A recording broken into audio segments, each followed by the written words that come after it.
I am here at the Sapphire Scientific headquarters where they build and manufacture their truck mount machines. And so the leader of their engineering is truck mount inventor, godfather, Mike Roden, and he's here with me. Mike, pleasure to have you with us here today. Well, thank you for being here. Yeah. We have a lot to talk about here, and glad to share it with you. Yeah, no, and you know, if you hadn't heard Mike's story, real briefly, he can tell you, how he got into the industry, what he's been doing over the last 35 years plus in the industry. I want you to kind of fill us in. 1977, after I got out of college at ASU, my brother owned ProChem, and he asked me to come and help him with some of the equipment design, and looked like a good challenge, and that's what I did.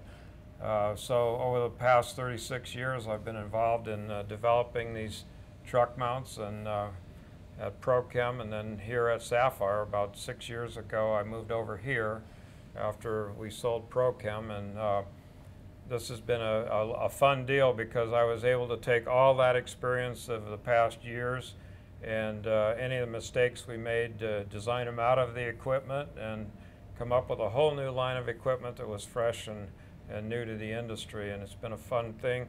I've had great support from our parent company, Dry-Ease, and now RPM, and it's been a fun time to work through this. And the industry's been great to work in. They're a very appreciative industry, and we just have done well with it. Yeah, I mean, what a nice thing to be able to take something and start fresh. And I love that you're able to work out all the kinks and make the machine that you really kind of been dreaming about in the back of your head, it sounds like. And so what we're going to do is go ahead and we're going to take a tour of the factory where they're building these things right here in this next room or the next warehouse, and we'll show you piece by piece some of the unique features of these Sapphire machines and how they can benefit you as a cleaner. And so we hope you enjoy what we're going to show you, and come on, we'll take you there. So right now we're cutting some small parts on this, and take a look at some of what we're doing. What we're trying to do here is cut parts with a water jet, and what we're doing at Sapphire is embracing technology so we can make these machines quicker, faster, more accurately, and more efficiently. And this is a great machine to do that. We use water and abrasive, and we cut metal up to 1/2 inch thick, and then make those into parts for the machine. So we try to make things that are a little bit more substantial. One of the things we don't want is our machines coming back because something broke. Yeah. And so we have a tendency to probably overbuild a little bit, but that's okay. That's our insurance policy. Yeah, overbuild's good. Yeah. All right, so one of the nice things here is that you guys manufacture and machine a lot of the parts, if not all of them, that are going into the machines you make, into the truck mounts, right? So yeah. How does that work here? What's the benefit of that? Yeah, what we're doing here is we bring in castings and forgings, and we machine those to our specifications. And we can hold our tolerances. We have our own fixtures. We have our own programs. When we need the parts, we can generate them, and we don't have to hold a lot of inventory because we can do kind of JIT manufacturing, or lean manufacturing it's referred to. But the positive part of that is by doing it in-house, we can get better parts quicker, and we can control our own destiny. So that's really important in this business. When you start shipping parts out to different vendors, you lose control. And we've seen that with some of the other manufacturers. And in the past, whenever I brought stuff in-house, we've done a better job. This is a real key machine to our operation. You can punch hundreds of holes a minute, and you can fabricate sheet metal, to a higher level because of the accuracy of it. But the key thing about it is you can make sheet metal quick and accurate, and anything to do with sheet stock, you just about have to have one of these to be in a competitive mode today. So it's a highly effective machine as far as manufacturing here at Sapphire.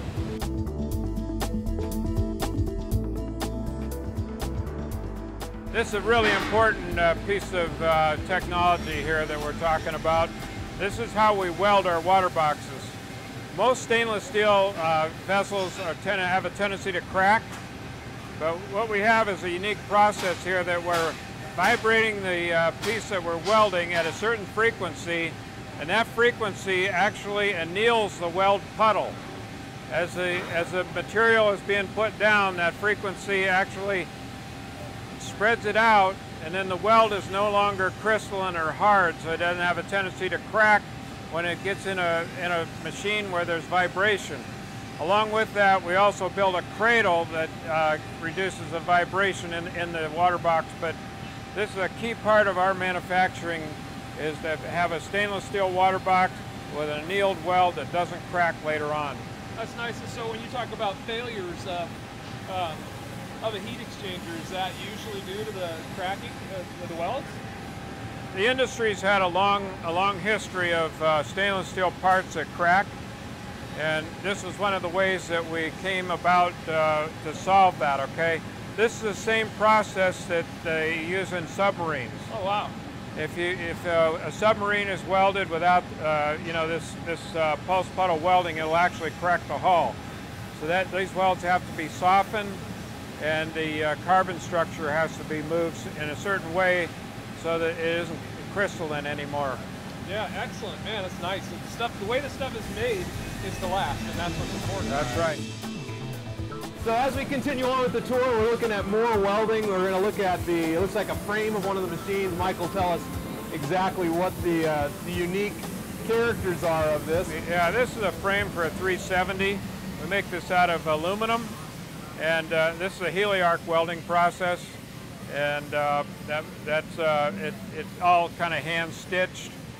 And the nice part about this is it doesn't corrode, it lasts a long time, and it's a very strong weld. So it's a high-tech, way of welding, but it's something that adds a lot of value to our equipment. Here we are at the powder coating booth, right? Right. And so all those cool parts and pieces that you saw on the shelf, they go through a process that makes them durable and last and all that. What's going on here? Well, basically, they take all of those parts and they'll wash them with a chemical etch, and some of them they'll sand down by hand, and then they come over here, they get hung on a rack, they're preheated, and then they spray this powder on there. That's where the term powder coating comes from. They'll cover all of it with powder. They have a positive charge on the part, negative charge on the powder. They'll put it in an oven, and they literally melt it onto the metal, so that you get a durable coat that lasts a long time. And in order to be a real, competitive manufacturer these days, you need this process. We're assembling an 870, and we're putting the blower on. And this blower weighs several hundred pounds. So we're using a hoist, but we got a Ford engine, four-cylinder Ford engine, a big blower, a frame, and we're starting the assembly process, putting all the big components on first, and then we'll move it on down the line. And the machine will be finished in the next 3 or 4 stations, okay? So this is where it starts. I want to talk a little bit about testing. Will does all the testing here at Sapphire. Yeah, I've tested almost every single unit that's come through Sapphire Scientific. But when I get the units, I just do a quick visual inspection on it and then run it for an hour. Some units we run for a little less time. Each unit gets a sheet, check all the fluids, document the serial numbers, and then I just have a list where I start at the top and I just work my way down, make sure that everything's within parameters. When I get it, that the assembly line has done their job properly, and then once I get to the end of the test, I have my checks so that when it leaves here, it gets to the end user properly. You hear that? That's the sound of money. Yeah, that's purring. And that beautiful smell of brand new equipment running, it's money. So we're back out here where we started, and the reason we wanted to come out here and really take a closer look at Mike Roden's pride and joy in engineering for the heat exchanger of these machines, and really, I guess it's the heart and soul of the machine. If we had to pick one thing, right? That's correct. Okay, yeah. so tell us a little bit about Yeah. what's unique about these, and what it does. Let me go back, do a little bit of background on the machines. There's 4 things that make up a successful machine. First of all, you have to have a good engine, you have to have a good blower, you have to have a good pump, then you have to have a heat exchange system that's reliable, efficient, and you can capture that heat. And in this certain application, we wanted to have it small, compact, and concise because we wanted to build a smaller unit. So the challenge was to get rid of the water box, to get rid of the heat exchanger, and a few other things, and morph them all together into one. Mm-hmm. And I think we've very successfully done this at Sapphire. One of the ways we did that was we were able to make things more compact. And this material right here is the key to it. What we did is we took a stainless steel tube and we brazed copper washers to it, and we call this fin tubing. And it not only dissipates heat very efficiently, but it captures heat very efficiently. The copper acts as a heat sink, and then it drives it into the stainless steel tube. So you get the benefit of the rugged stainless steel tube with the heat capture of the copper washer. So it's kind of the best of both worlds. A lot of people make a copper heat exchanger, mm-hmm. which can't take pressure and it freezes quickly. Interesting. And this is a hybrid. It's the best of both worlds. As I said, you get the stainless steel effect there, but the copper pulls in the heat. We took this a bit further. We took our heat exchange tubing and we incorporated it into a box. This is a stainless steel box, and we looked at it out there with this pulse puddle welding that we talked about. Mm-hmm. We've actually vibrating the table as we weld it. And we've got one seam here, and then we've got seams around the end, and we want to make sure it doesn't crack or doesn't leak later on. So that's the way we were able to accomplish that. Now we do a lot more than make just a heat exchanger out of this. We gain some heat because the heat that comes down through here is radiated out. On a normal heat exchanger, that heat radiates out and it gets into the van, and you call that tramp heat. Okay. Well, in our case, when that heat is radiated out, it's radiated into the water, so we pick up a few degrees there that normally other people wouldn't. So we're more efficient that way. Super efficient. We're more efficient this way. So this is the heart and soul of the Sapphire equipment. All of our equipment uses this technology. Okay, so when it comes to heat, Mike will tell us a little bit about how this is really efficient, short of having, one of these fuel-burning heating type of contraptions, which I had back in the 90s, and man, I almost blew my head off with the thing. It would get full of this fuel, and the fuel would build up. And I remember the one time I was trying to work on what was happening with my heat. I hear this machine just start to make this terrible noise. It kind of goes, and I'm watching this thing as it runs, and I'm like, that doesn't sound good. Boom! The thing blows. A big old fire out the front of the machine almost took my head clean off. I saw it go over me, and it's like, man, there has got to be a better way to heat water than these, these contraptions that burn. And so, tell us a little bit about the heat comparison. Guys always want heat, because it's going to get you, ultimately it's one of the components that gets you better cleaning results.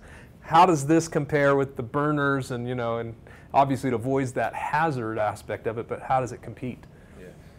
You're absolutely right. If you don't generate heat in a carpet cleaner, you're not going to sell very many carpet cleaners. And you need to produce consistent heat. Mm-hmm. You don't want to, have high and low temperatures when you're cleaning carpet. It has to be an even heat that is reliable. But there's a certain potential, for every unit, and what we've tried to do here is we've taken a gallon of fuel, which we burn in an hour, and we've made this the most efficient heat capture device in the industry, bar none. Awesome. And if there's any available heat in friction, in exhaust, combustion, we're able to gather it up. when the when the exhaust comes in the front of it, and by the time it leaves the other end of it, we've captured everything that we can capture.